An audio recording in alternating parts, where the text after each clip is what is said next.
Close your eyes and observe silence for a little while. Get grounded and centered.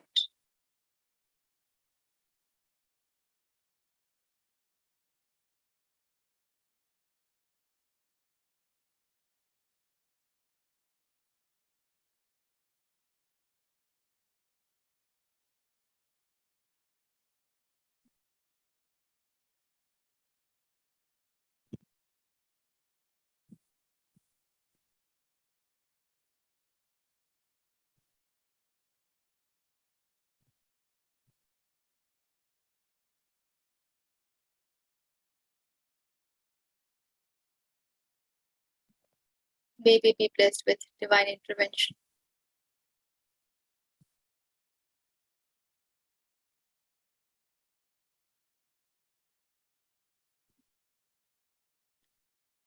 नमस्ते सभी को। और अब पतंजलि योग सूत्र मैं उम्मीद करती हूँ कि आज हम विभूति बात खत्म कर पाए।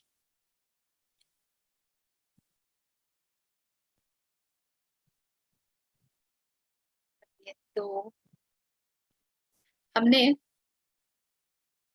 35वें सूत्र तक देखा था। अब आपका प्रश्न मुझे याद है और ये हम लेंगे बीच में। अभी आने वाले हम एक स्थान पर जहां पर आपके प्रश्न का उत्तर भी आएगा। ठीक है।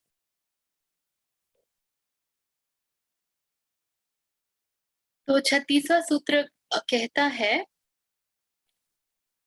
अच्छा इसमें मुझे एक डायग्राम दिखाना था। मैंने सोचा था मैं निकाल लूंगी तो निकाल।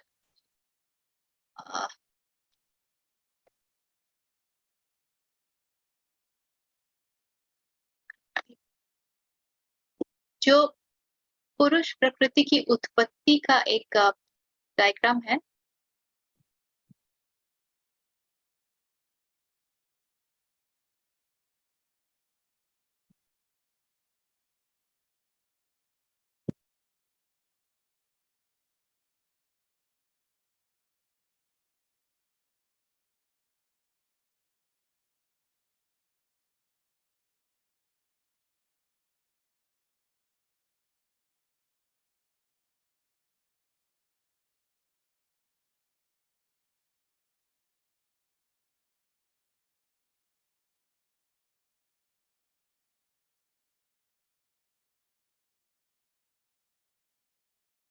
मेरे बिल्कुल ध्यान से उतर गया कि मैं ये निकाल के।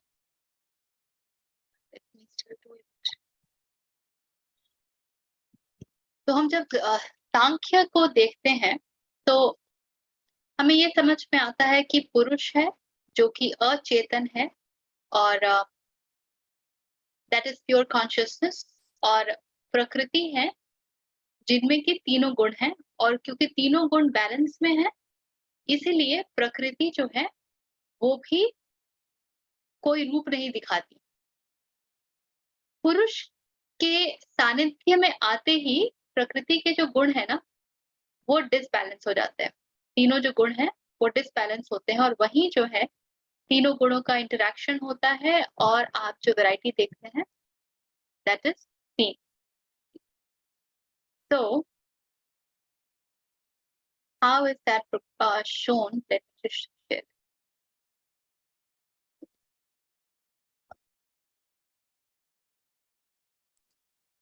एक प्रश्न आया आपने जो कहा उसी से बोलिए।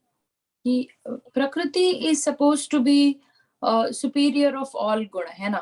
पुरुष और प्रकृति में नहीं। अच्छा, हाँ, प्रकृति के सानिध्य में आने से डिसबैलेंस हो गया, ऐसा कहा ना? नॉट पुरुष के सानिध्य में। पुरुष और प्रकृति एक दूसरे के सानिध्य में आते हैं तो प्रकृति के जो तीनों गुण हैं वो डिसबैलेंस होते हैं। तो पुरुष से तो भला होना चाहिए ना? पुरुषत्व is a good thing about. तो मुझे थोड़ा कंफ्यूजन हुआ इसमें। ये दिख रहा है? Let me know when my screen is visible. दिख रहा है? दिख रहा है ना? ये पुरुष है और प्योर कॉन्शियसनेस है। इसमें एक और जो गुण होता है वो होता है सत्व। ठीक है। और एग्जैक्टली यही पतंजलि के अगले सूत्र में है, पुरुष अर्थात चिदात्मा, प्योर कॉन्शियसनेस और सत्व।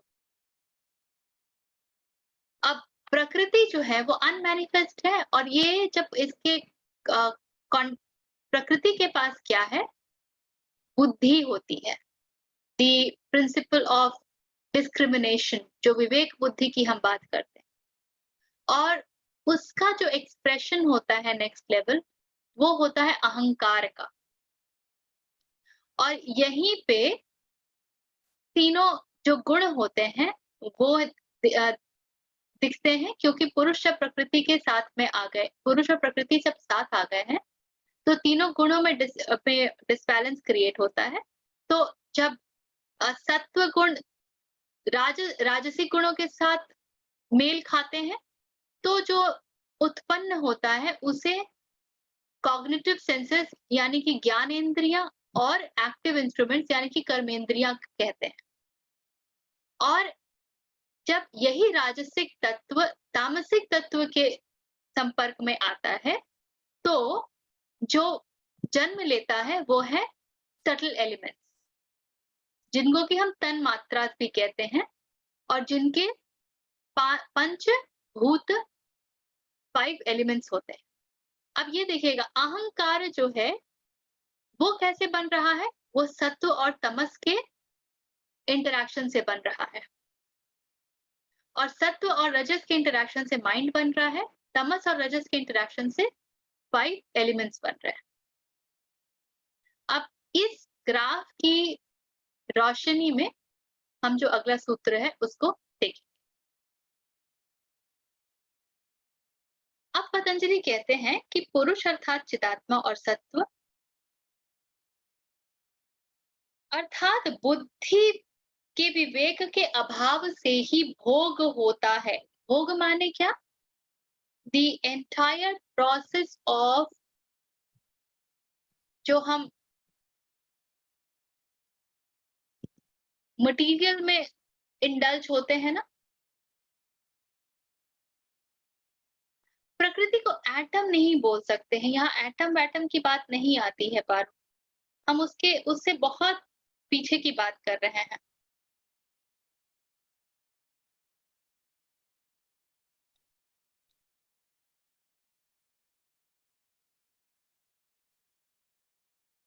जिसको कि हम इंजॉयमेंट कहते हैं, इंडल्जिंग कहते हैं, अटैचमेंट कहते हैं। ये जो सब कुछ है, ये आता कहाँ से है? ये तब आता है जब बुद्धि की का जो विवेक है, जो पावर ऑफ डिस्क्रिमिनेशन है या विवेक बुद्धि है, उसका प्रयोग नहीं किया जाता। और इसके आगे पतंजलि कहते हैं कि यह भोग परार्थ है। ये जो भोग है वो हमारा नहीं है, ये दूसरे का है, यानी किसी अन्य पुरुष के लिए है, मतलब किसी और के लिए, हमारे लिए नहीं। बुद्धि की एक और अवस्था है जिसका नाम है स्वार्थ। आप डायग्राम देखिएगा, याद कीजिएगा, बुद्धि जो है, बुद्धि जो है उसी से अहंकार प्रस्फुटित हो रहा है। और ये अहंकार कैसे आ रहा है? अहंकार आता है जब सत्व और तमस ये दोनों गुण इंटरैक्ट करते हैं। तो बुद्धि की दूसरी अवस्था का नाम है स्वार्थ। और जिस तरीके से पतंजलि हमें हर बार किसी न किसी चीज के ऊपर संयम करने की बात बताते रहे हैं कि ध्यान किस पे किया जाए, ध्यान, धारणा, समाधि, ये तीनों किस पे किया जाए, तो इस बार पतंजलि हमें कह रहे हैं कि इस अहंकार पे, इस स्वार्थ पे संयम करने से पुरुष या आत्मा का ज्ञान होता है। क्योंकि इस पर जब संयम करेंगे तो ये जो सात्विक और तामसिक गुण है जिसके इंटरैक्शन से ये आ रहा है, ये बैलेंस में आने लगेंगे। ये बैलेंस में आने लगेंगे तो आप पुरुष के सत्व तत्व के बारे में जानने लगेंगे, और वहीं से आपको चिदात्मा का भी ज्ञान हो सकेगा। तो ये कह रहे हैं पतंजलि। ये सब और एक मजेदार बात जो मुझे बाद में ध्यान आ रही थी, देखिए हर बार पतंजलि बताते हैं कि किस चीज पर संयम करने से आपको किस ज्ञान की प्राप्ति होती। जैसे चंद्र पे संयम किया तो आपको कॉन्स्टेलेशन तारा समूह के विषय में पता चलता है। सूर्य पे संयम किया तो कुछ और पता चलता है। इस तरीके से उन्होंने पूरी कैटेगराइजेशन। तो कहाँ पे संयम करना है, वो आपको एक आपके लिए एक द्वार खोलता है। और इसीलिए जो पूरा तंत्र है जो जिसको हम तांत्रिक वाला परंपरा कहते हैं, जो वो जो तंत्र है, उसमें जो सिद्धियाँ ली जाती हैं, वो किसी न किसी चीज़ के ऊपर संयम करके ही ली जाती है। किस प्रकार का तंत्र लिया जा रहा है, ये इस बात पर निर्भर करेगा कि जो संयम किया जा रहा है, जो ध्यान, धारणा, समाधि लगाया जा रहा है, वो किस बात पर लगा। अब इसके आगे पतंजलि कहते हैं कि उससे माने कि जब पुरुष यानी या आत्मा का ज्ञान होता है तो उससे प्रातिभ या अलौकिक या दिव्य शब्द श्रवण, दिव्य स्पर्श की अनुभूति। तो अभी तक हम जो सुनते हैं, देखते हैं और ये पांचों इंद्रियों के लिए कह रहे हैं, दिव्य रूप दर्शन, दिव्य रसास्वाद एवं वार्ता तथा दिव्य घ्राण या गंध की प्राप्ति। तो अभी हमारे जो पांचों सेंसेस हैं, पांचों ज्ञानेंद्रियां हैं, ये जो कुछ भी भाप रही हैं, पकड़ रही हैं, वो सब स्थूल अवस्था है। हम सुनते हैं ना, लोग कहते हैं कि मुझे उनको दिव्य दृष्टि आ गई है, उनको ये दिख रहा है, वो दिख रहा है, ये सुनाई दे रहा है, वगैरह वगैरह। तो ये सब कुछ नहीं है। ये है जब आप पुरुष या आत्मा का आपको ज्ञान होता है, तो आपके जो सेंसेस हैं, जो कि अभी बहुत स्थूल हैं और इसलिए वो हर चीज जो स्थूल है उसी को सुन पाते हैं, वो उससे आगे को जान पाते हैं। तो इन अ नटशेल ये जान लीजिए कि आपके सेंसेस के पास बहुत कैपेबिलिटी है। भले हमारे पास एक लिमिटेशन है कि ग्रॉस सेंसेस में आईज जो है वो कितना क्या वेवलेंथ देख सकती हैं, क्या वाइब्रेशंस देख सकती हैं, ईयर्स कितने डेसिबल से कितने डेसिबल सुन सकते हैं, लेकिन जैसे ही आप स्थूल जगत के पार जाते हैं तो आपकी जो ज्ञानेंद्रियां हैं वो भी प्रभावित होती हैं, दिव्यता को प्राप्त होती हैं और उनकी शक्तियां कई गुना बढ़ जाती। तो हम जब लोगों को देखते हैं कि वो थोड़ा-सा ध्यान लगाते हैं और कहते हैं मुझे ये सुनाई दे रहा है, वो सुनाई दे रहा है, और कई बार इन बातों का लोग उपहास करते हैं, ये सत्य है। मुझे याद है कि जब मैं एमबीए कर रही थी तो हमारे साथ एक एक मित्र होते थे, श्री कृष्णा नाम था उसका। तो श्री कृष्णा ऐसी इसी तरह की बातें बहुत करते थे, सब उसका बड़ा मज़ाक उड़ाते थे। एक दिन कैंटीन में बैठे हुए and he used to do some trataka वगैरह करता रहता था। तो बैठे हुए बॉटल के ऊपर मैच बॉक्स रखा था, 5 मिनट में मैच बॉक्स को उड़ा दिया दृष्टि से। तो एवरीबॉडी वाज शॉक्ड कि ये क्या हुआ है? ना हवा है ना कुछ, ये मैच बॉक्स उड़ कैसे गया? तो देखते श्री कृष्ण ध्यान लगा रहा है। तो और फिर से सब चुप हो गए थे। तो ये सब ड्रामे भी होते रहते हैं। अब इसके बाद जो पतंजलि लेकिन कह रहे हैं ये हमारे बड़े काम किए। अभी तक जो कह रहे थे वो कितने काम किए तो व्यक्ति विशेष पर निर्भर करेगा। लेकिन इसके आगे जो कह रहे हैं वो बहुत काम किए और इसी में आपके प्रश्न का उत्तर भी है यहाँ पर। पतंजलि कहते हैं, ये सिद्धियां समाधि के मार्ग में विघ्न उत्पन्न करती हैं, लेकिन सांसारिक क्षेत्र में सिद्धि प्राप्ति की उपाय हैं, अर्थात इनसे सांसारिक कार्यों में सफलता मिलती। तो ये सब बताने के बाद भी कि जब अ, आपके ज्ञान चक्षु खुलने लगते हैं, आज्ञा चक्र खुलने लगता है, आप इन चीजों पर ध्यान धारणा समाधि लगाते हो इन ऑब्जेक्ट्स पे, तो आपको अलग अलग प्रकार के ज्ञान प्राप्त होंगे। संसार में इनका उपयोग भले ही हो सकता है, लोग आके आपसे कह सकते हैं कि मेरे बारे में कुछ भविष्यवाणी करो, अब आप तारा समूह देख करके या कुछ दिव्य सुन करके आप बता भी सकते हैं। किंतु बहुत ध्यान पूर्वक ये चेतावनी है पतंजलि की, जो वो कह रहे हैं 38वें सूत्र में, कि ये समाधि के मार्ग में विघ्न उत्पन्न करती हैं। तो जब ये सिद्धियां आने लगती हैं तो होता क्या है, मन में लोभ उत्पन्न होता है, पावर सेंट्रिसिटी बढ़ने लगती है। मनुष्य उस अब 10 लोग आपको आ रहे हैं, पूछ रहे हैं, आप पैसे भी ले अच्छे खासे कमा सकते हो। अब लोग आपको बहुत महत्ता दे रहे हैं, क्योंकि साधारणतया तो लोगों के लिए ये सब बड़ी बातें हैं। हम तो देखते थे ना, कितना कौन से बाबा थे कि अ, ये हाथ ऐसे से किया, लड्डू निकल गया और कुछ निकल गया और कुछ निकल गया और सब देते रहते थे। यही बातों से तो हम इतने प्रसन्नचित्त रहते हैं। तो इतनी सिद्धियां तो बहुत बड़ी चीज है भाई।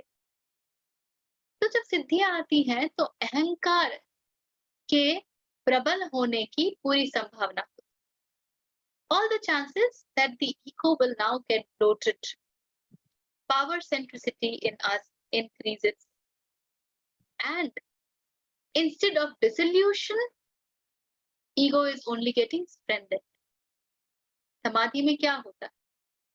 अहंकार का विगलन होता है, तभी समाधि प्राप्त होती है। किंतु यहाँ पर क्या हो रहा है? यहाँ पर अहंकार और सघन हो रहा है।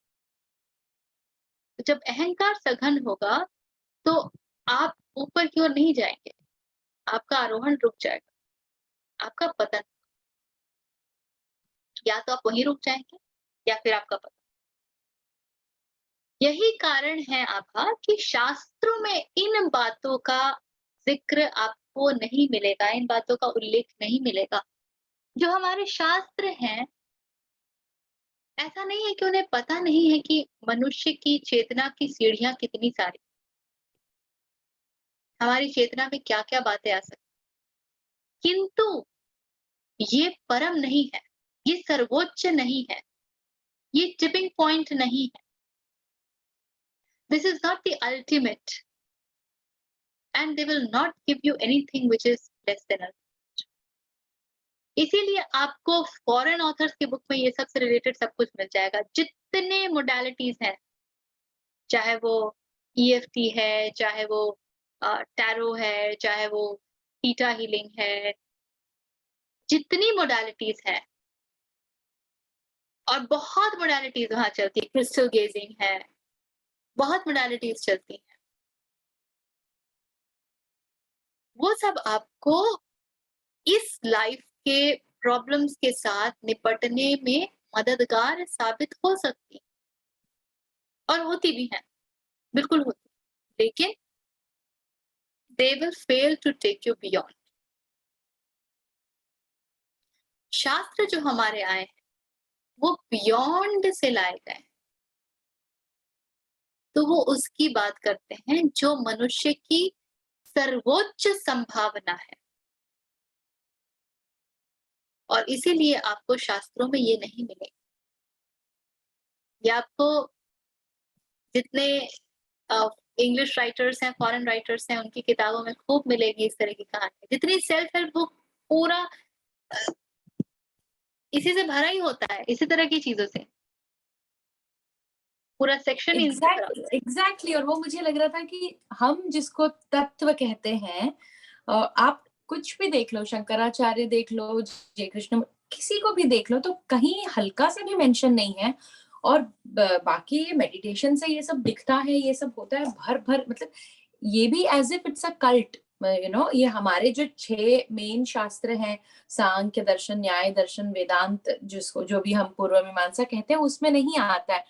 But this science in itself also is big enough, तो ये इग्नोरेबल नहीं है। तो I was not thinking on the lines कि इसमें कुछ गलत है या झूठ है, seems like the truth, but फिर भी हम जिसको परम सत्य बोलते हैं वहां इसका कुछ भी मेंशन नहीं है, तो ये क्या है, ऐसे लग रहा था। प्लस इसके डेंजर्स बहुत है ना, एज यू सेड, इसमें अहंकार आ जाएगा, आप किसी को कुछ दे दोगे, किसी को कुछ भविष्यवाणियां कर दोगे, you know as if you know a lot, इस तरह का एक सीन आप क्रिएट कर सकते हो। एंड इफ यू आर जाएंगे। Not evolve and if you are not right person, तो आप बुरा भी ज्यादा कर सकते हो भले से।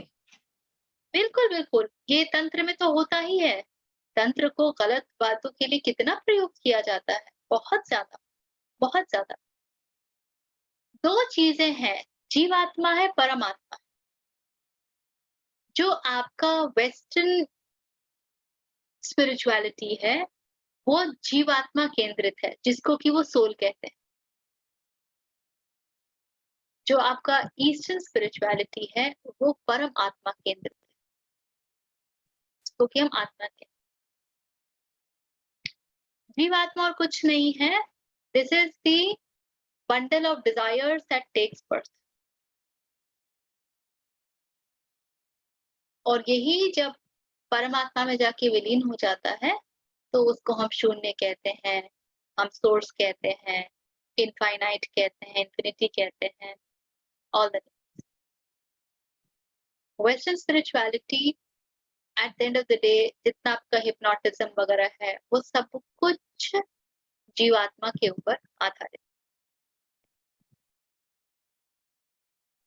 एक दूसरी चीज जो मुझे उसमें लगी कि बहुत बेचारेपन का एहसास दिला के, यू नो, कि आपको सब समझ में आ गया, मतलब ऐसे ऐसे किस्से कि आप, you and your mother past life में, यू नो, वो ब्रोथल की लीडर थी और आप ये थे। तो इन वायलेंस को एक्सेप्ट करना, क्रेजीनेस को एक्सेप्ट करना, और देन अब नहीं समझ में आया मुझे, honestly I can't put it into words, but कुछ भी accept, I think after a while you will break. थोड़े समय तक आप कर लोगे शायद, जो भी है, जब तक उसका भूत आप पे सवार रहेगा कि maybe I was wrong in the past, या कोई वजह है, हो रहा है, मैं सहन कर लूं, बर्दाश्त कर लूं, बट आई डोंट थिंक कि वैसे हंसते हंसते किसी का जीवन पूरा निकल सकता है। आई डिडंट देखिए, बाय इनटू इट। एक बात ना जो सबको समझनी चाहिए, बिल्कुल एकदम मूलभूत बात है। जीवन बिना संघर्ष के हो ही नहीं सकता है। यदि आप संघर्ष से परे हैं, तो आप आनंद में हैं, आप जन्म नहीं लेते। शरीर का मतलब ही है कर्म होना है, संघर्ष रहे। संघर्ष के प्रकार अलग अलग, कुछ ना कुछ है आपके भीतर जो अभी आपको आत्मन तक पहुंचने नहीं दे रहा। तो एक तरफ ये सारा पास्ट लाइफ, इनर चाइल्ड, ये सब कुछ साइड कर दीजिए, और ये इस बात को पकड़ लीजिए कि ये सब ठीक है, मैं इनको गलत नहीं कह रही, लेकिन इनमें मैं जिंदगी भर भटक सकती हूँ। कि मैं मेरे अरे भाई, इनर चाइल्ड मेरा 0 टू 18-20 इयर्स तक का ड्रामा कम से कम चला है ना। कितने इंसिडेंट्स होंगे, आप उसको हील करते करते आपकी जिंदगी खत्म हो जानी।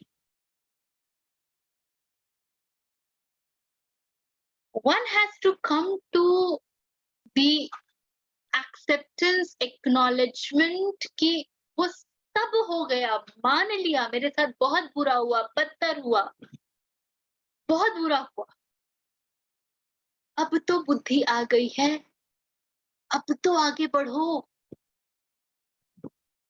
कब तक वही पकड़ के रहोगे? क्योंकि ये विक्टिम ईगो होता है, जिसको रोना बहुत अच्छा लगता है। वो रो रो करके अपने लिए सिंपैथी जुटाता है, और जब उसको सिंपैथी मिलती है तो उसको अटेंशन मिलता है, जो उसकी खुराक होती है, उसका नरिशमेंट होता है। तो हाँ, ठीक है, मेरे बच्चों ने मेरे साथ गलत किया, मेरे माता-पिता ने मेरे साथ गलत किया, मेरे पति ने मेरे साथ गलत किया, मेरी पत्नी ने मेरे साथ गलत किया, मेरे बॉस ने मेरे साथ गलत किया, पूरी दुनिया ने मेरे साथ गलत किया, सबने मेरा फ़ायदा उठाया। अब तो होश आ गया है ना कि क्या है, तो उनको बायगॉन्स को बायगॉन्स कर। जीसस की एक कहानी है कि एक गाँव में एक आदमी जो है वो कहता है कि जीसस मुझे आपके साथ जाना है, तो जीसस कहते हैं कि चलो मेरे साथ। तो गांव वाले दौड़ते आते हैं कि अरे तुम्हारे पिता की मृत्यु हो गई है, चलो पहले उनका संस्कार तो कर दो, उसको बरी तो कर दो, फिर चले जाना।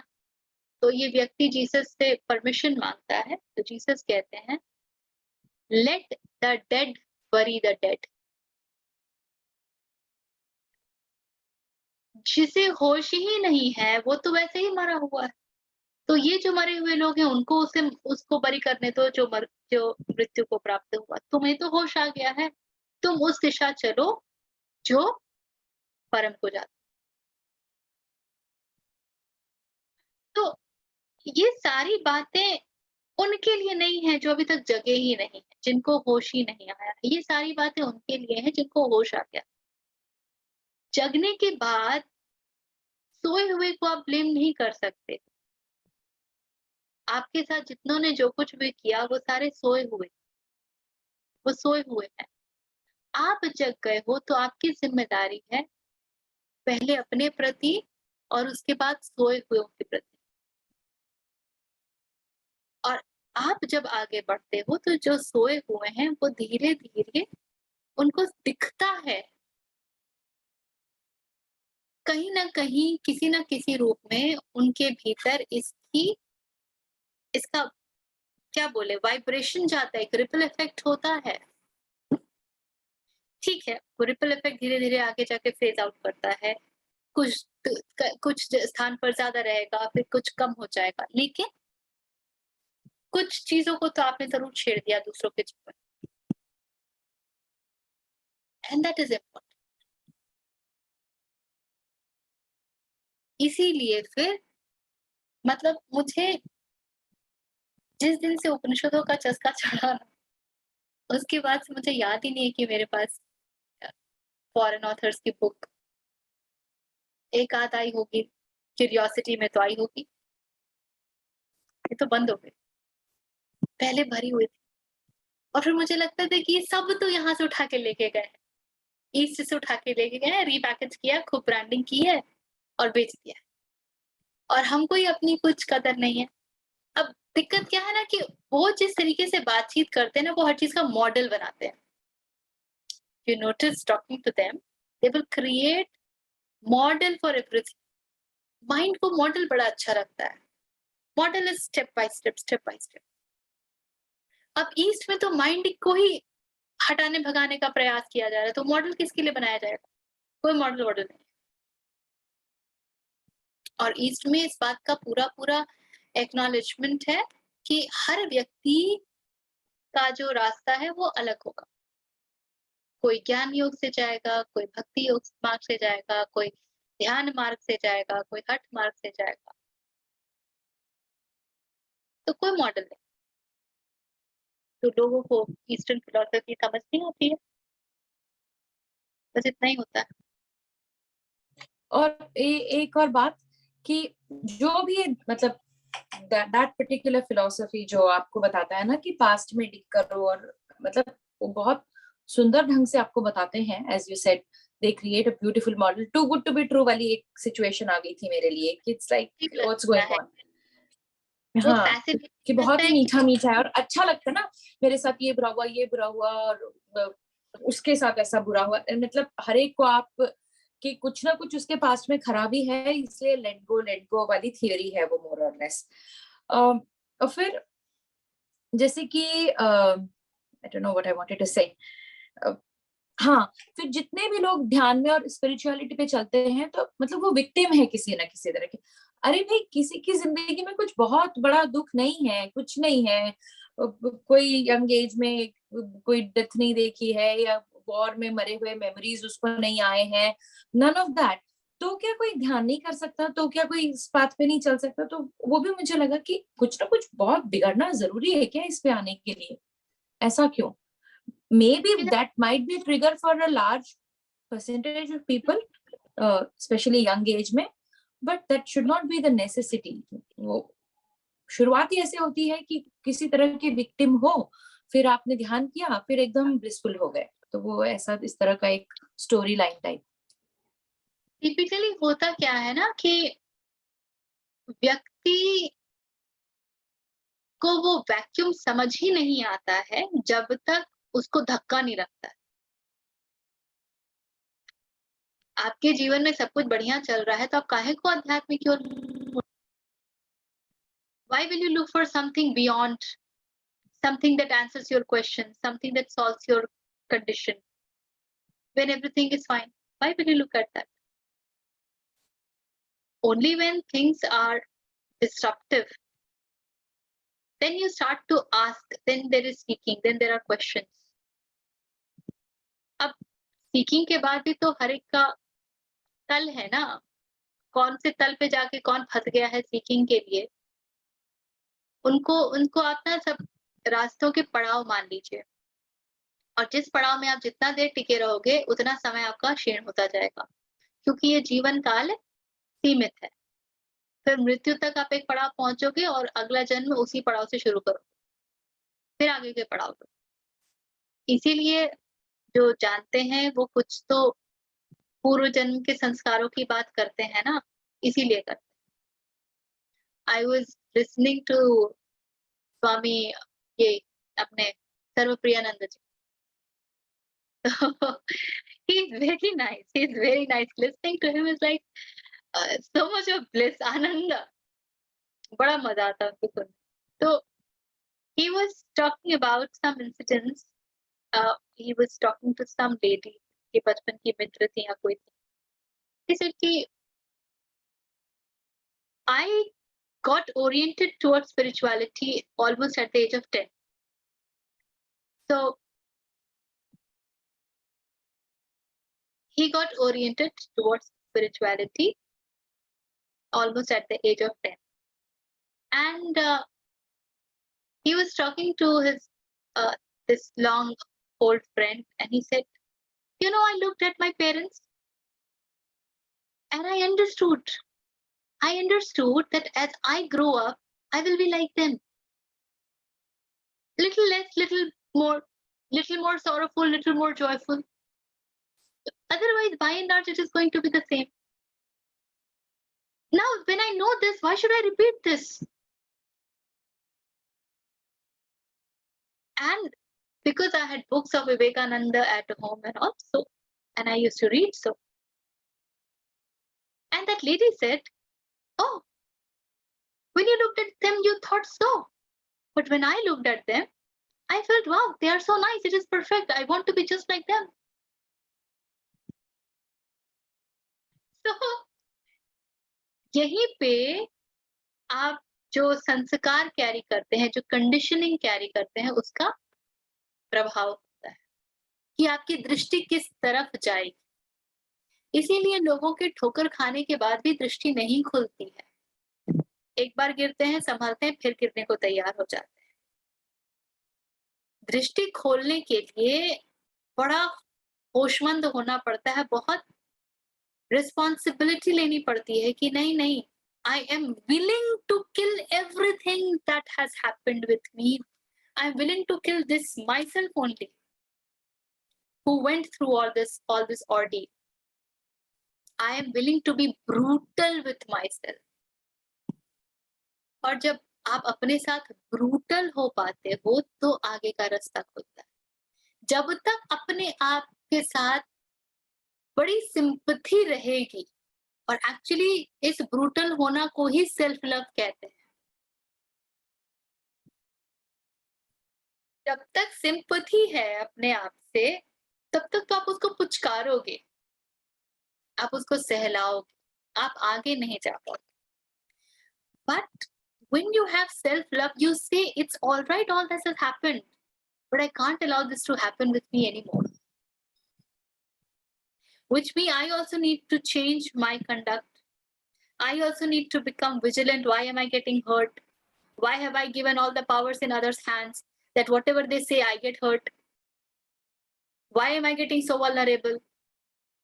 And why my vulnerability, I'm allowing it to be used as a doormat or a football? This will sound very brutal initially, that because there is something in us, no, जो पुचकारता रहता है, अरे तुम्हारे साथ कैसा हो गया, अरे मेरे साथ तो ये हो गया। देखो, आप टिपिकली औरतों को देख लीजिए, जहाँ 3 खड़ी होती हैं, बस यही बात होती है ना, मेरे साथ ऐसे, मेरा पति ऐसा, मेरे बच्चे ऐसे, सब परेशानी ही बात कर, कितना रस आता है, so much of pleasure they seek. So this pleasure seeking person is with in us, this exactly is ego. और जब आप इसके प्रति ब्रूटल हो जाते हो, आप कहते हो ठीक है ना, उसने जो किया सो किया, उसको इतना तवज्जो देकर के मैं क्या कर रही हूँ, and then you do not allow yourself to take that pleasure. This is self love. You accept that this was the scenario and this will not happen anymore, and I'm not going to tolerate all that nonsense, and I'm not going to even think about all that nonsense. I have to move ahead.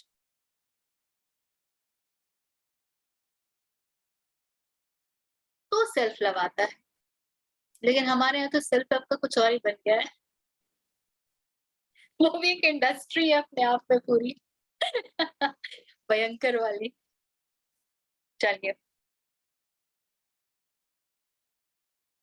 तो 39वें सूत्र में पतंजलि कह रहे हैं, जब चित्त के बंधन का कारण शिथिल हो जाता है, तो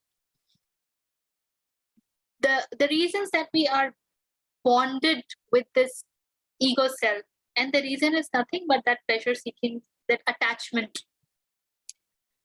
तो जब वो शिथिल हो जाता है, जब वो ढीला पड़ता है, और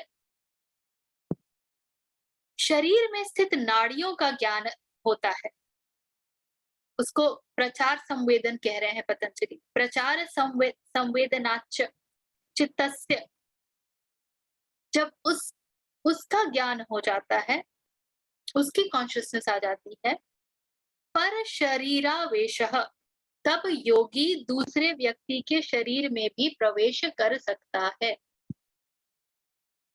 इसके पहले पतंजलि ने बताया था कि योगी अपने शरीर को कायब कैसे कर लेता है। उन्होंने कहा था कि थ्रू प्रैक्टिस जो पूरी प्रक्रिया होती है कि आपके ऊपर रोशनी पड़ती है और रोशनी रिफ्लेक्ट करती है, because you are there standing as an obstruction. जब आप उसको डिसॉल्व कर लेते हो तो रोशनी आर पार चली जाती है, and hence you become invisible. अब यहाँ पे बता रहे हैं कि आप दूसरे के शरीर में कैसे प्रवेश करें। इसके दो अर्थ हैं। एक तो आप समझ लीजिए, जैसे हमने कहानियां सुनी है बहुत शंकराचार्य की, कि माधव उसके साथ बहस चल, मंडल मिश्रा के साथ बहस चल रही थी, तो उनकी पत्नी आई थी रेस्क्यू के लिए और उनसे सेक्स के विषय में पूछा कि आपको क्या पता है इसके बारे में। तो फाइनली वो अपने शरीर को छोड़ के दूसरे एक राजा के शरीर में प्रविष्ट होते वगैरह। इसका एक अर्थ ये तो है, ठीक है, परंतु जो गूढ़ अर्थ है ना, वो समझने वाली बात ये है, जब आप शरीर छोड़ के दूसरे के शरीर में प्रवेश कर सकते हैं, तो ये मेरा शरीर कैसे हो गया? कोई भी शरीर आपका हो सकता है ना, तो ये मेरा क्या है? अब शरीर, एक खास शरीर के साथ जो हमारी अटैचमेंट होती है, हमारा हम जो जुड़े रहते हैं, उसका टूट जाना फिर निर्धारित, वो आसान। मैं जब जिस शरीर में हूँ तब वो मेरा शरीर है, तो जिस शरीर को मैं अपना कह रहा था वो मेरा कैसे हुआ?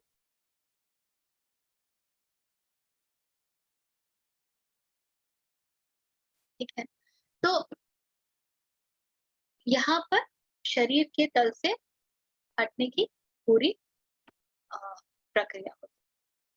अच्छा, इसके बाद एक और है जिसका मैंने सोचा था पिक्चर निकालूंगी।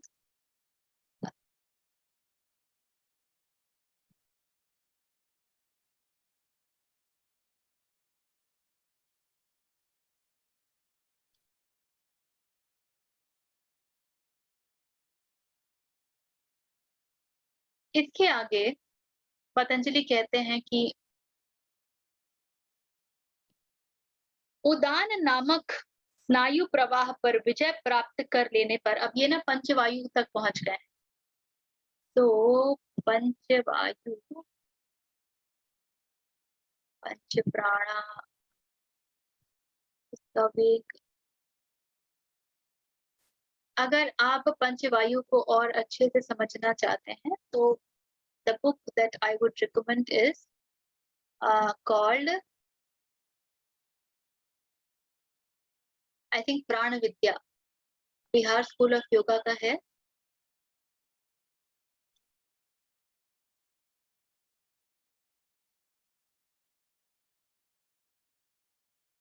जो हमारा प्राणिक बॉडी,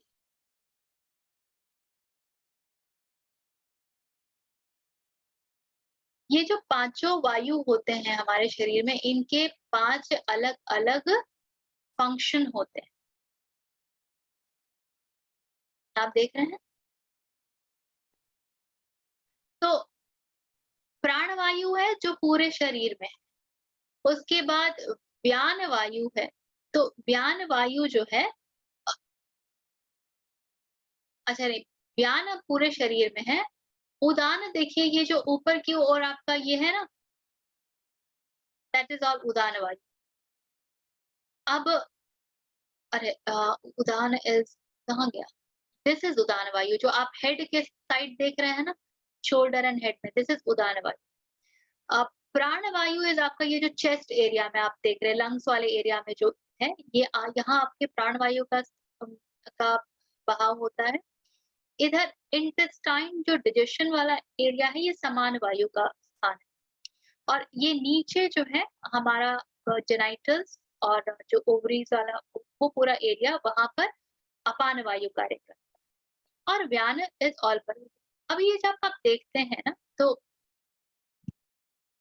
आपके जठराग्नि के लिए, या यूं कहें कि हमारे बॉडी में मेटाबॉलिज्म और जो हीट है, जो टेम्परेचर है, उसको रेगुलेट करने के लिए जो वायु रिस्पॉन्सिबल होता है वो है समान वायु। तो इट बैलेंसेस दैट। जो पूरा प्रोसेस ऑफ एक्सक्रीशन है, वो जो एक्सपेल आउट करने का होता है, दैट इज ऑल अपान वायु। तो आपका जो ये पूरा कहानी है ना कि मंदिरों में स्त्रियों को, ये जो सबरीमाला वाला केस हुआ था, उसका कारण यही है कि वो मंदिर क्योंकि आपके चक्रों को प्रभावित करती हैं। जो सबरीमाला है वो आपके छठे चक्र को प्रभावित करती है, जो आज्ञा चक्र।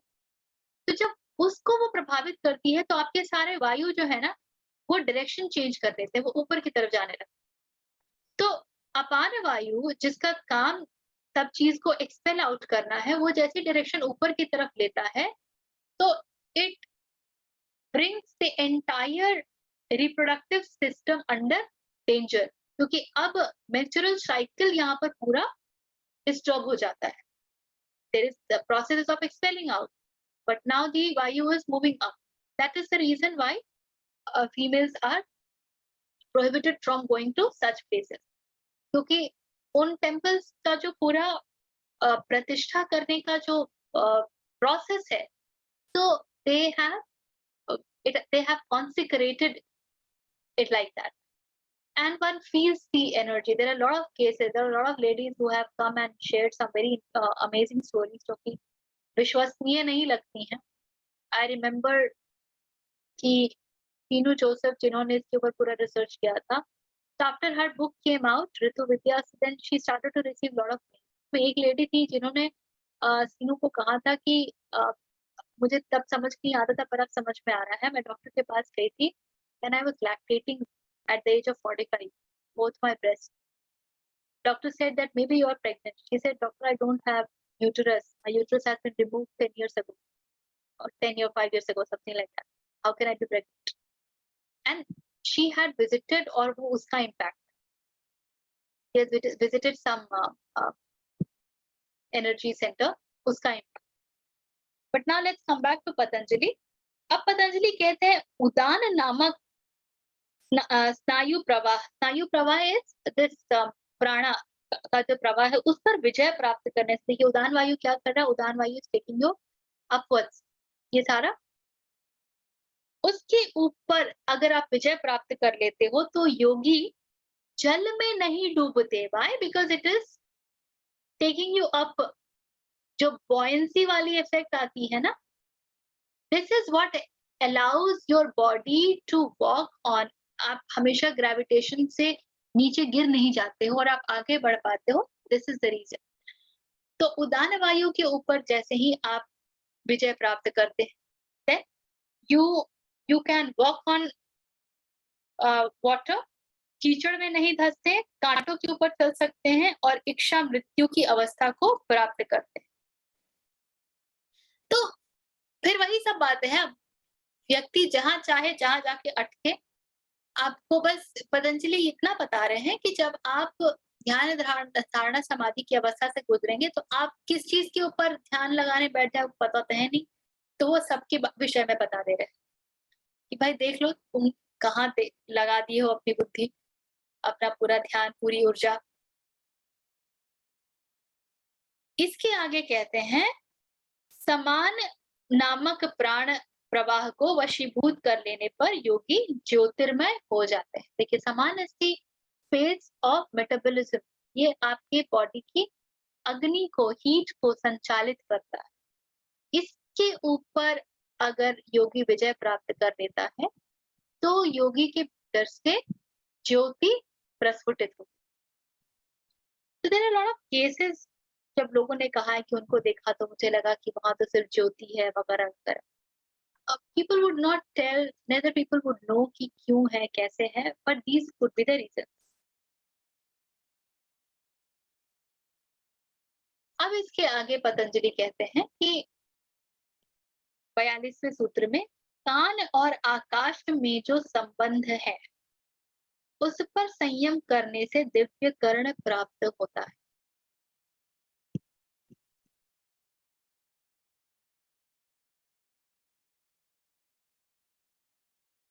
एक बहुत ही इंटरेस्टिंग इसी प्रकार का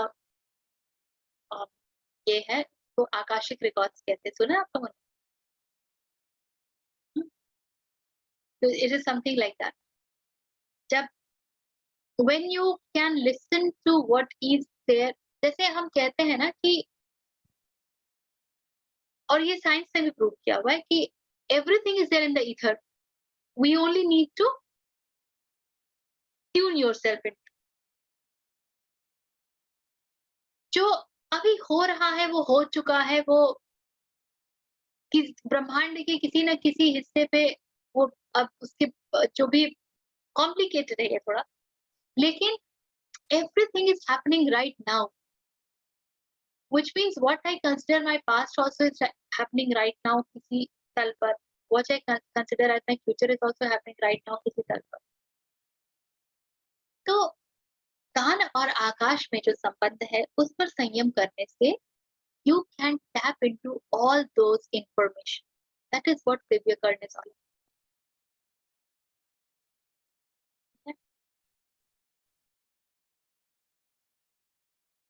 तो और ये जो मंत्र सुनते हैं लोग ये इसी से, जैसे गायत्री मंत्र वगैरह जो सुना है, is it to do with this?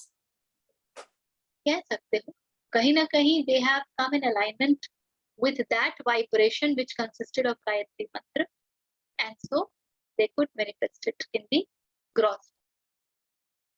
In fact पूरी वेद की जो रचना है वो तो ऐसे ही है ना, अपौरुषेय तभी तो है। शरीर और आकाश के संबंध के ऊपर संयम करने पर योगी स्वयं को रुई की तरह हल्का करके आकाश मार्ग में चल सकता। तो शरीर is the earth element and the Akash element. इनके ऊपर यदि किया जाए, ध्यान किया जाए तो व्यक्ति पक्षी की तरह हो जाता है। अब आगे कहते हैं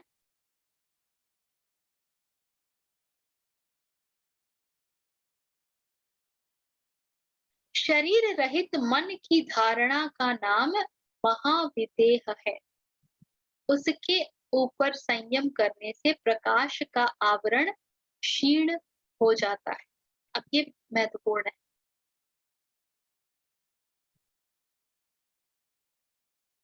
मन और शरीर एक ही बात है। शरीर मन का एक्सटेंशन है, एक आपका स्थूल है और एक आपका थोड़ा सा सूक्ष्म, gross body and subtle body, that is what these two are. शरीर रहित मन की धारणा मतलब you are moving beyond the subtle body. अगर पंच कोश के रूप में देखें तो हमारे पास अन्नमय कोश है, उसके बाद प्राणमय कोश है और उसके बाद मनोमय कोश है। तो आप मनोमय कोश के आगे चलेंगे, उसकी जब धारणा करते हैं तो उसे पतंजलि महाविदेह कह रहे हैं, क्योंकि अब शरीर नहीं बचा, अब सटल बॉडी भी नहीं बची, क्योंकि सटल बॉडी तक तो subtle body is nothing but your mental body, and now you are going beyond the mental body, so that is called महाविदेह। Videha is बिना देह का। उसके ऊपर संयम करने से प्रकाश का आवरण क्षीण होता है। प्रकाश का आवरण क्या है? that which is covering the light, that which is covering the आनंदमय कोश, that which is covering the आत्मा। तो जब आप महाविदेह की स्थिति में जाते हैं तो आप विज्ञानमय और आनंदमय कोश की तरफ बढ़ने लगते हैं, और जो आवरण प्रकाश के ऊपर पड़ा हुआ है, क्योंकि मन प्रकाश को देख नहीं पाता है, शरीर उस प्रकाश को जान नहीं पाता है, तो वो आवरण क्षीण होता है और प्रकाश दिखता है।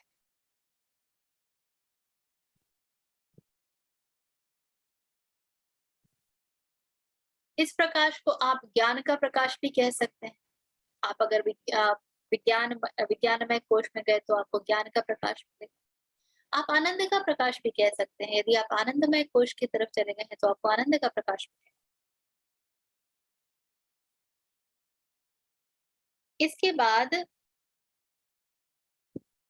45वें में कहते हैं स्थूल स्वरूप, सूक्ष्म अन्वय और अर्थ वक्तव्य। ये 5 प्रकार की अवस्था है पंचभूतों की। तो भूतों के इन 5 प्रकार की अवस्थाओं पर संयम करने से पंचभूतों पर विजय प्राप्त होती है। स्थूल हम सब जानते हैं, ग्रॉस। स्वरूप है उनका जो प्रॉपर्टी है, उनकी जो कैरेक्टरिस्टिक है, विच इज उनके तीनों गुण, दैट इज द स्वरूप। सूक्ष्म इज सटल। अन्वय का अर्थ होता है तीनों गुणों का प्रत्येक प्राणी में मिश्रित होकर रहना, यही अर्थ दिया गया है यहाँ पे। और अर्थवक्तव्य का अर्थ दिया गया है भोग प्रदान करने की क्षमता। इस पे आई थिंक थोड़ा सा और कुछ मिलेगा तो मैं शेयर करूंगी अगली बार, मुझे बहुत ज्यादा ये क्लियर हुआ नहीं। पर कहते हैं पतंजलि कि इन 5 के ऊपर संयम करने से पंचभूतों पर विजय प्राप्त हो जाती है। और उसके आगे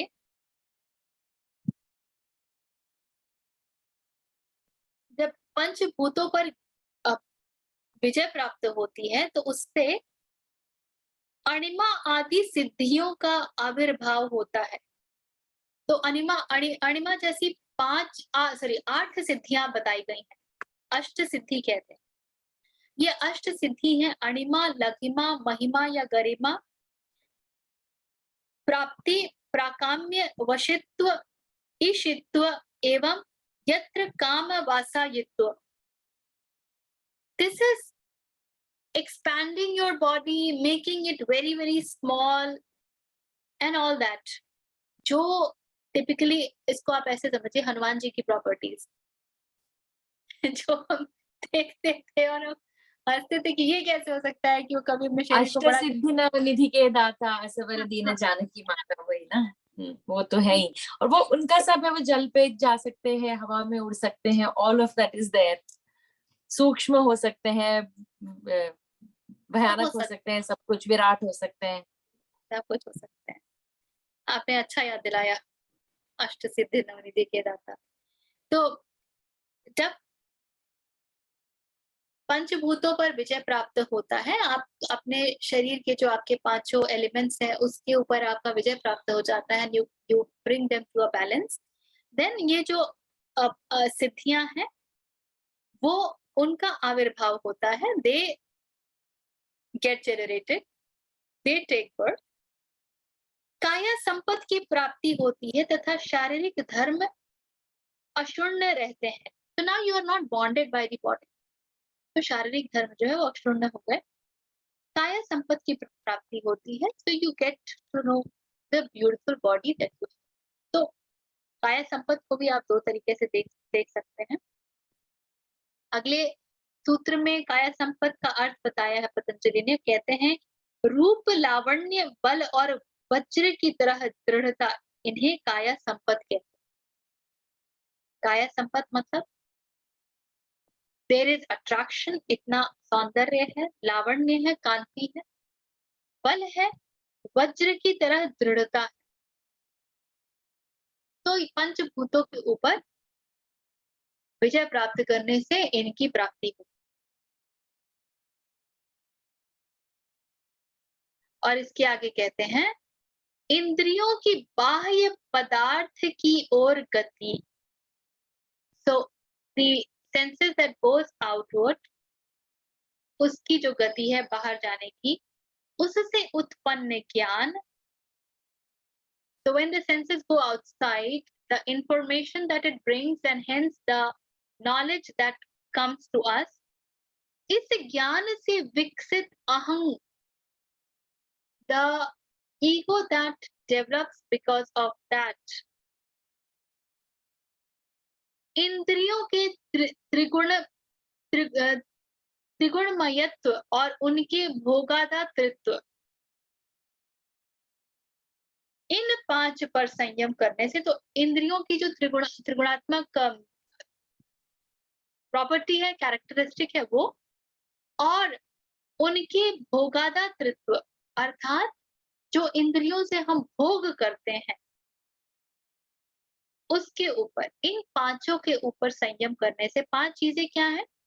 The senses going outside is one. The knowledge that comes to us because the senses have gone outside and stimuli has been collected, तो उससे उत्पन्न ज्ञान, this is the second. इस ज्ञान से विकसित अहम, so the ego that takes birth because now it knows all that. इंद्रियों के त्रिगुणमयत्व, the three properties of each इंद्रिय, और उनके भोगादातृत्व, तो ये पांचवा। इन पांचों पर संयम करने से योगी जितेंद्रिय हो जाता है। So this is quite understood. इनके ऊपर संयम किया तो अब इंद्रियों को हम उनकी दासता हम नहीं करेंगे। We would not be into the slavery of it.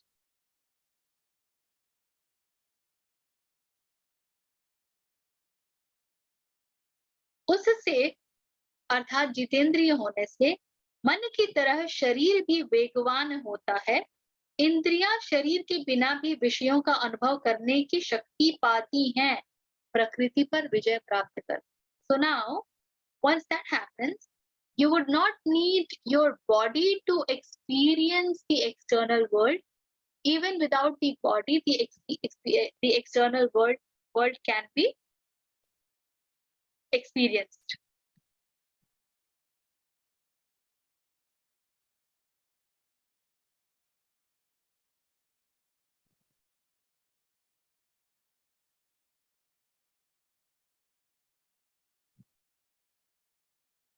It is like, even if I do not have that pleasurable state, I still can experience that pleasurable state because my sense organ is my slave.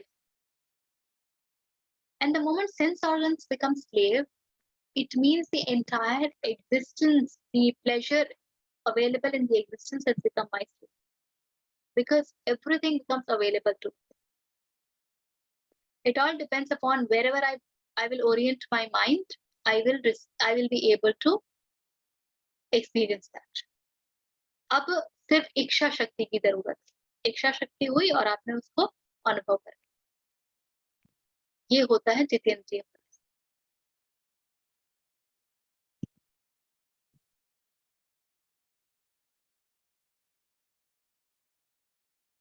50वें सूत्र में कह रहे हैं पतंजलि, पुरुष और बुद्धि के पार्थक्य के ऊपर संयम करने से सभी वस्तुओं के ऊपर स्वामित्व प्राप्त होता है और सभी विषयों का ज्ञान प्राप्त होता है।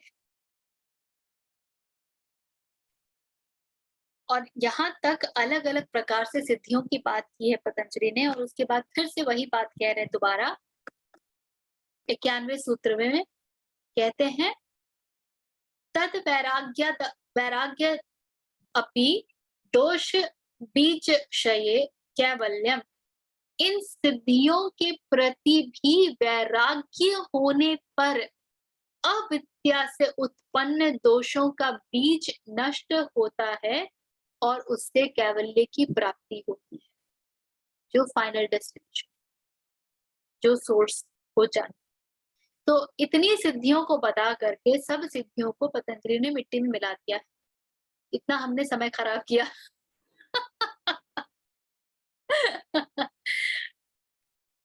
एक्चुअली नहीं किया। I know. मतलब यू से यही सिद्धियां रावण और मेघनाद में थी, उनका क्या हुआ, और यही सिद्धियां हनुमान जी में थी, उनका क्या हुआ। तो बात वही है कि ह्यूमिलिटी चाहिए है आपको इस सबके बावजूद। इन सिद्धियों के प्रति वैराग्य चाहिए। इन सिद्धियों के से आप आकर्षित नहीं हो सकते हो, आप इन सिद्धियों के साथ अटैच नहीं हो सकते हैं। सिद्धियां हैं तो है, बिग डील अबाउट इट। जब वो वैराग्य होता है तब अविद्या से उत्पन्न दोषों का बीज नष्ट हो जाता है और कैवल्य की प्राप्ति। Then this becomes very very important for us.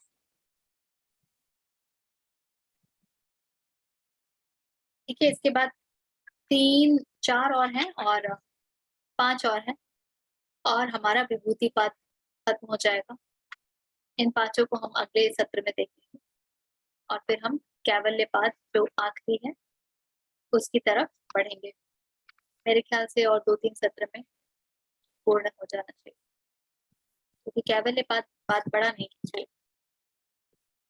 33 सूत्र दिख रहे हैं मुझे, बस 33। यहाँ तक लेट मी नाउ स्टॉप। कुछ प्रश्न या कुछ मन में आ रहा हो, एनीथिंग दैट इज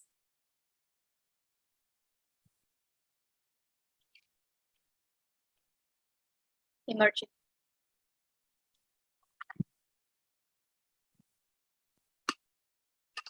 एक बात जो बहुत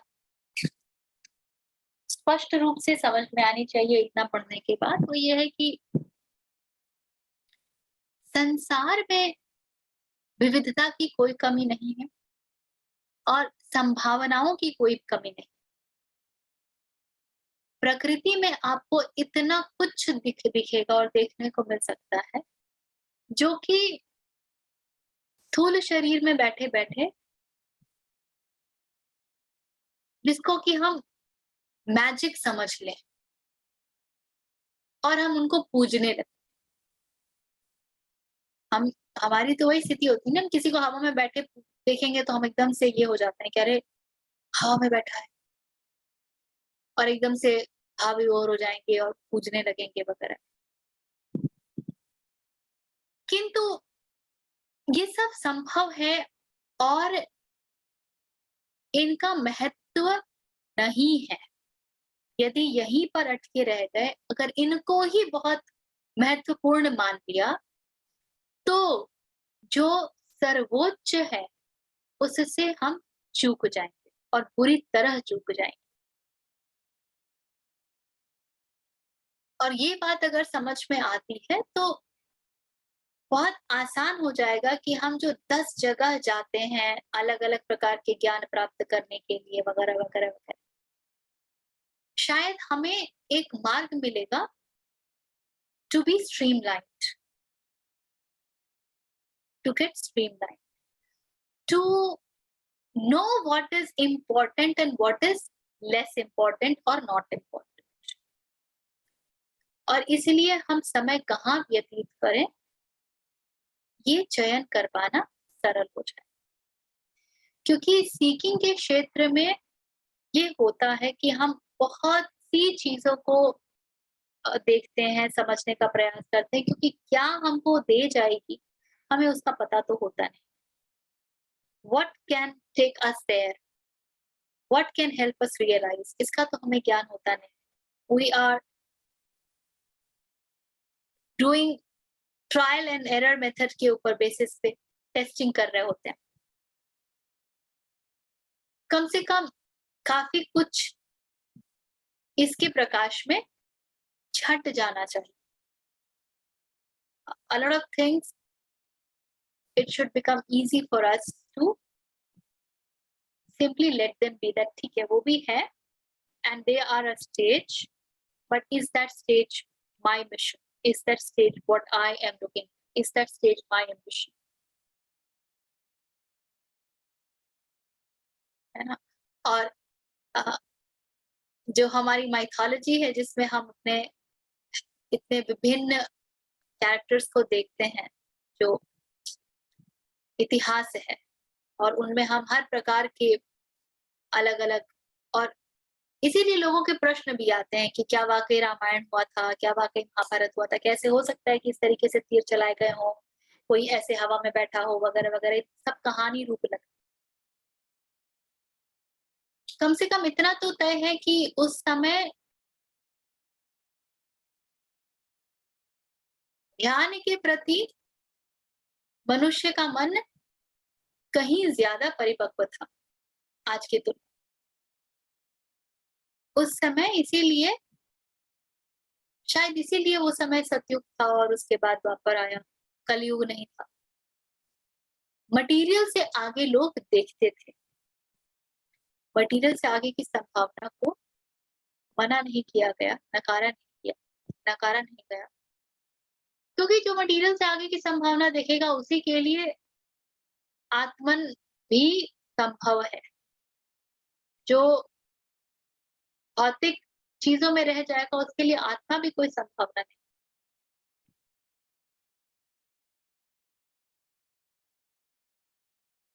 तो दृष्टि बदलने की आवश्यकता है। The way we had been looking at इतिहास, that needs to be changed, and then look at what is important for us, है ना? चलिए, anything else that needs any discussion? कुछ प्रश्न, कुछ भी ऑब्जर्वेशन। आई थिंक हम जैसे लोगों के लिए ज्ञान मार्ग इज द वे। हमें धीरे, जैसे पतंजलि में जो जो देखा, जैसी संभावना है, सो एज यू सेड, बार बार याद आता है ना कि मतलब रावण अदृश्य हो जाता था, हनुमान जी ये सब कर पाते थे, तो इट्स एक्चुअली लॉजिकली पॉसिबल। तो जो जो हम अपने आप को पढ़े लिखे और वो प्रकृति पुरुष के एक होने से अहंकार में फंस गए हैं ना, एक्सप्लेन मी लॉजिकली, मुझे तो साइंस समझ आता है, ये सब नहीं समझ आता है, उन लोगों के लिए, वैसे लोगों के लिए ये पाथ सही है एक्चुअली टू अंडरस्टैंड। हम पहले समझेंगे फिर बिलीव करेंगे। We don't start with believe and bhakti. the challenge is एक जगह पे जा करके ना ज्ञान मार्गी को भक्ति में जाना ही पड़ता है। भक्ति इज इलॉजिकल।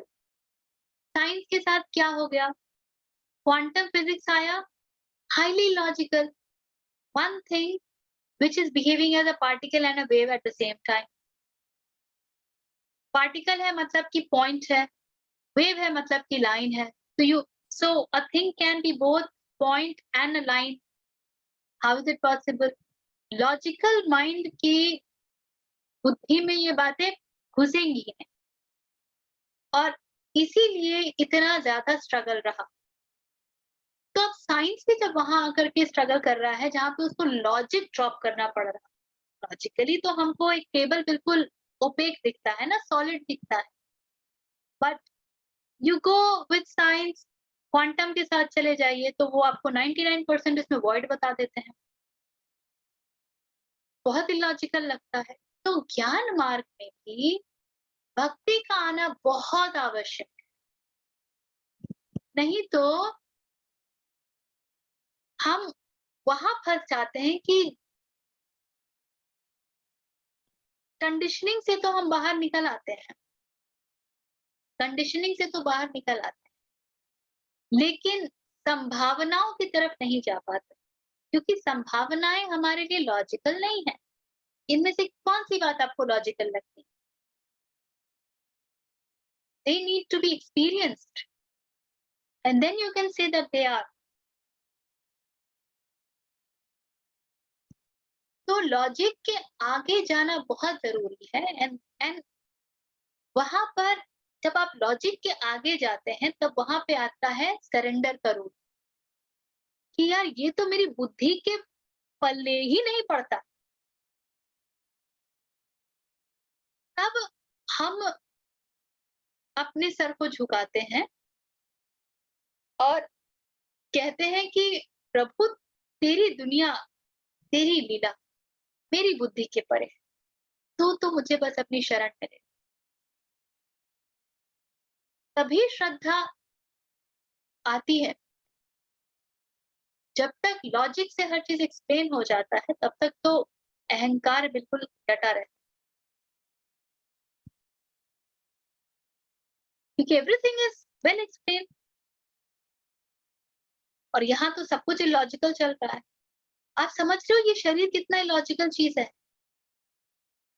आप पूरा मेडिकल साइंस भी उठा लेंगे तो ये शरीर को वर्षों बिता दे, आप पूरी तरीके से नहीं समझ सकते।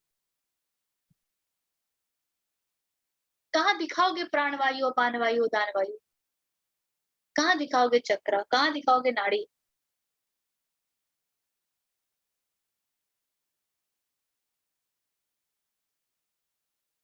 तो चीजें तो इलॉजिकल है। यहीं पर बड़ा बहुत कठिन हो जाता है विश्वास और अंधविश्वास में फर्क कर पाना। बहुत कठिन हो जाता है कि कहाँ पर अंधविश्वास है। अब बिल्ली रास्ता काटी, हम उसको क्यों अंधविश्वास कह रहे हैं? उसको हम विश्वास क्यों नहीं कर, उसको विश्वास की कसौटी पर क्यों नहीं कर? तो इतना सा सूत्र फिर जो मुझे समझ में आता है, वो चीज जो आपको हल्का करती है, जैसे आप प्रभु के पास गए, वो आपको हल्का करती है, आपको आनंद देती, आपको आपके स्वभाव के नजदीक लेके जाती, आपको बताती है कि सतत कुछ संभव है। हम ईश्वर को हमेशा ही के लिए कहते हैं ना, फॉरएवर। तो वहां तो श्रद्धा रखिए, किंतु वो चीज जो आपको डराती है, बोझ देती है, वहां पर आप समझ जाइए कि अंधविश्वास का खेल चल रहा है।